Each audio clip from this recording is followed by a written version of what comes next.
70 वर्षाच्या पुढे असणारे जे काय माझे वयोवृद्ध माता पिता आहेत त्यांना आरोग्याच्या ज्या समस्या जाणवत आहेत त्या प्रत्येक माता पित्याचा जो 70 वर्षाच्या पुढे आहे त्यांच्या आरोग्याचा संपूर्ण खर्च हे नरेंद्र मोदी सरकार येणाऱ्या काळामध्ये करणार आहे।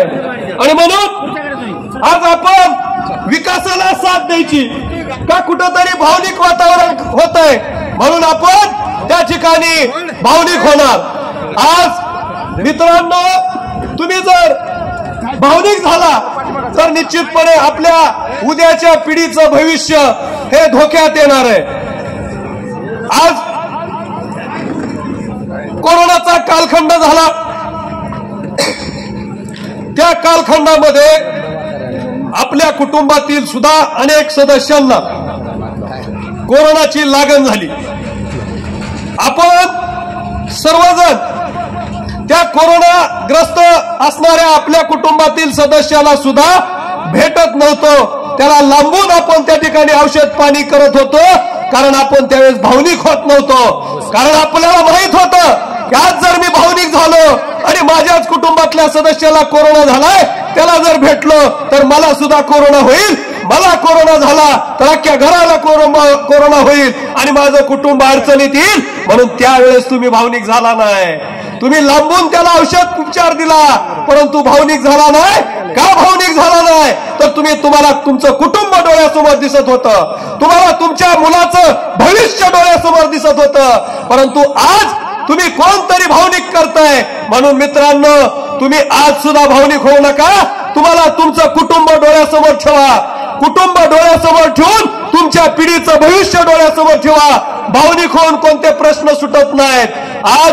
भावनिक झाला आणि जर तुम्ही सहानुभूती दाखवली तर निश्चितपणे तुमची अधोगती होईल जर तुम्ही सहानुभूती दाखवली तर तुमची अधोगती होईल आणि भावनिक होऊन जर तुम्ही वाजवली तुतारी तर आयुष्याची होईल फुकारी म्हणून मित्रांनो आयुष्याची फुकारी करू नका विकास जर करायचा असेल तर अजितदादांसारखं नेतृत्व जे कणखर नेतृत्व आहे या महाराष्ट्राला गतीने पुढे नेणारं नेतृत्व आहे सर्वसामान्य शेतकऱ्यांना न्याय देणारं नेतृत्व आहे अखंड बहुजन समाजाला सोबत घेऊन या महाराष्ट्राचा रथ यशाच्या दिशेने नेणारं नेतृत्व आहे म्हणून आपण सर्वांनी या नेतृत्वाला जपलं पाहिजे।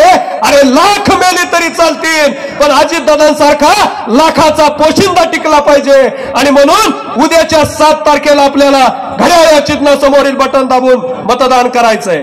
आज आपल्या भागामध्ये अनेक जण येत आहेत दादांवर टीका करतायत आपण दादांच्या कुटुंबातला सदस्य म्हणून त्यांना आतापर्यंत बोलत नव्हतं परंतु दादांवर रोहित पवार कर्जत जामखेडचे आमदार अतिशय खालच्या पातळीचे टीका करतायत त्यांना मी या माध्यमातून सांगू इच्छितो तुम्ही शेतकऱ्यांच्या बाबतीमध्ये आज बोलता परंतु बारामती अॅग्रोला ज्यावेळेस माझा या पळसदेव असेल इंदापूर तालुक्यातला शेतकरी ज्यावेळेस ऊस घालतो त्यावेळेस तुम्ही काटा मारून माझ्या शेतकऱ्याचं किती नुकसान करता त्यावेळेस तुम्हाला शेतकरी दिसत नाही आणि आज मात्र तुम्ही अजितदादांवर चुकीच्या पद्धतीनं आरोप करता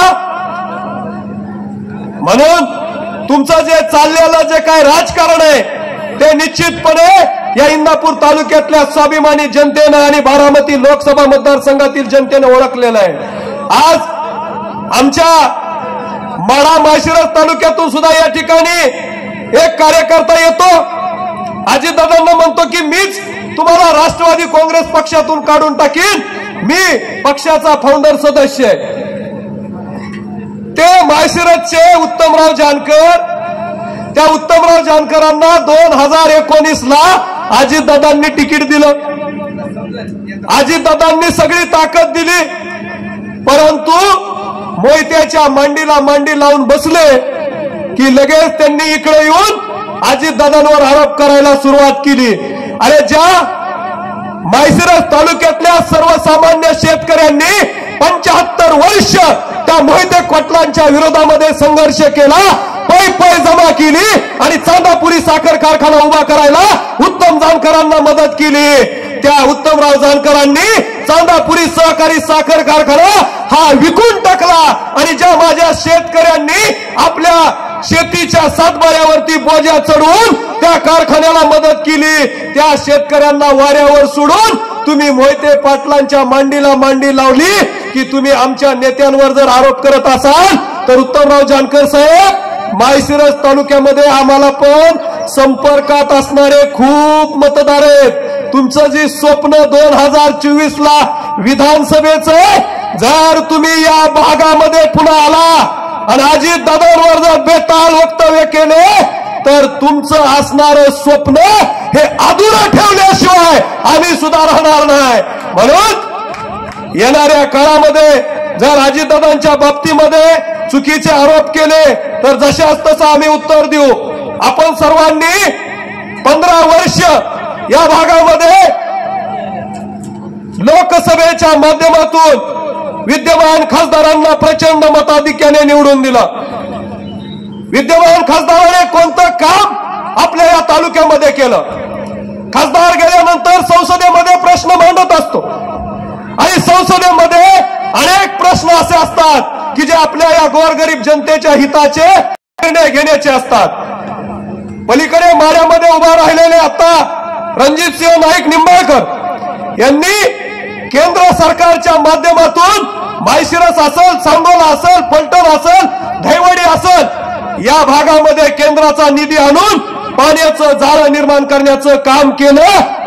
परंतु आपल्या खासदाराने कधी इंदापूर तालुक्यातल्या पाण्याच्या प्रश्नासंदर्भात कधी शब्द काढला नाही. कधी या इंदापूर तालुक्यातल्या शेतकऱ्यांच्या पाण्याच्या विषयी आपल्या खासदाराने 1 रुपयाचा निधी दिला नाही. कधीही आपल्या या भागातल्या खासदाराने भिगवणमध्ये थांबणारी रेल्वे कोरोनाच्या काळामध्ये थांबणी बंद झाली तर कधी रेल्वे थांबावी म्हणून कधी केंद्रीय रेल्वे मंत्र्याला भेटून तशा पद्धतीचा प्रयत्न केला नाही. आणि म्हणून कोणताही माझा सर्वसामान्य शेतकरी असेल त्याला निर्यात केंद्र, आयात केंद्र उपलब्ध करून या भागामध्ये शेतकऱ्यांना स्वावलंबी करण्यासाठी कोणती एखादी केंद्राची योजना आमच्या भागामध्ये राबवली नाही.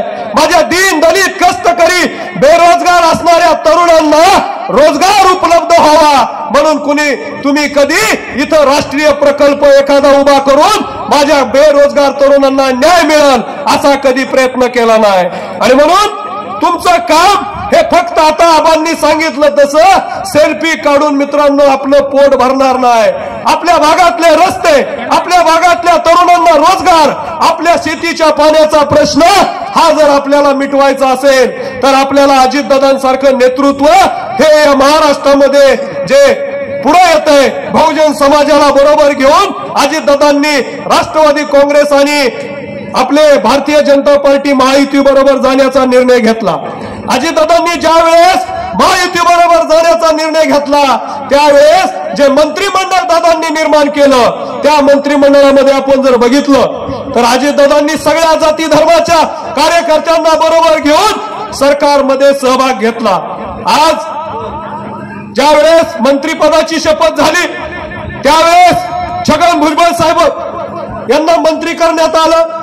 ते माळी समाजातून येतात, त्यानंतर आदित्य तटकरी या गवळी समाजातून येतात, त्यानंतर धर्माबाबा आत्राम साहेब हे आदिवासी समाजातून येतात, संजय बनसुडे हे मागासवर्गीय समाजातून येतात, त्यानंतर हसन मुश्रीफ साहेब हे मुस्लिम समाजातून येतात, धनंजय मुंडे साहेब हे वंजारी समाजातून येतात.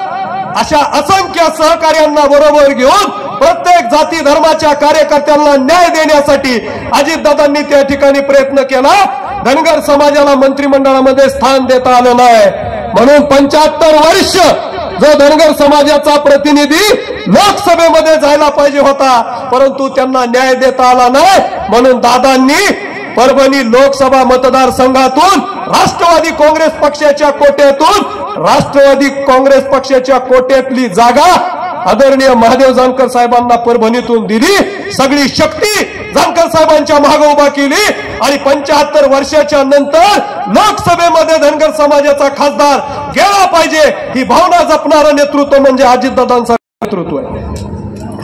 आणि अशा नेतृत्वाला आपण भावनिक होऊन कुठंतरी वेगळा विचार आपल्या मनामध्ये कोणतरी टाकतंय म्हणून वेगळा विचार करणार असाल तर मित्रांनो हा काळ आपल्याला माफ करणार नाही। आणि म्हणून दादांसारखं नेतृत्व ज्यावेळेस काम करतं त्यावेळेस प्रत्येक समाजाला बरोबर घेऊन जात असतं। आज इंदापूर तालुक्याच्या विकासाच्या बाबतीमध्ये आताच सांगितलं तसं की या उजनी धरणावरती सुद्धा 400 कोटी रुपयाचा ब्रिज उभा करण्याचं काम केलं। अनेक लोक कल्याणकारी योजना आपल्या भागामध्ये ज्या निर्माण झाल्या तुमच्या आमच्या गावापर्यंत पोहोचल्या त्या पोहोचवण्यासाठी पालकमंत्री म्हणून आणि महाराष्ट्राचे अर्थमंत्री म्हणून अजितदादांनी जे काम केलं ते अत्यंत उल्लेखनीय काम आहे। आज तुमच्या आमच्या समोर त्यांच्या सौभाग्यवती वहिनी साहेब या उमेदवार म्हणून उभा आहेत। वहिनींचं काम हे बारामती भागामध्ये त्यांच्या शहरामध्ये अतिशय मोठं आणि दर्जेदार काम आहे। त्यांनी सुद्धा 14,000 महिलांना उद्योगाला लावलं। 14,000 महिलांच्या कुटुंबाचं कल्याण करण्याचं त्यांची पोट भरण्याचं काम वहिनींच्या माध्यमातून होत आहे। आणि म्हणून असं नेतृत्व आपल्याला उद्याच्या 7 तारखेला घड्याळ चिन्हासमोर संसदेमध्ये जायचंय आणि त्यासाठीच त्या सर्व महायुतीचे कार्यकर्ते या गावागावामध्ये जाऊन एक चांगल्या पद्धतीचं टीम तयार करून वहिनींना जास्तीत जास्त मताने कसा यासाठी प्रयत्न करताय। आणि तुम्ही सर्वांनी उद्याच्या 7 तारखेला वहिनींच्या घड्याळ चिन्हासमोरचं बटन दाबून त्यांना विचारावं। माझ्यासारखा कार्यकर्ता सामान्य कुटुंबातला कार्यकर्ता काम आज अजितदादांनी मला बोलवलं आणि मला महाराष्ट्र राज्याचं कार्याध्यक्ष म्हणून काम करण्याची संधी दिली।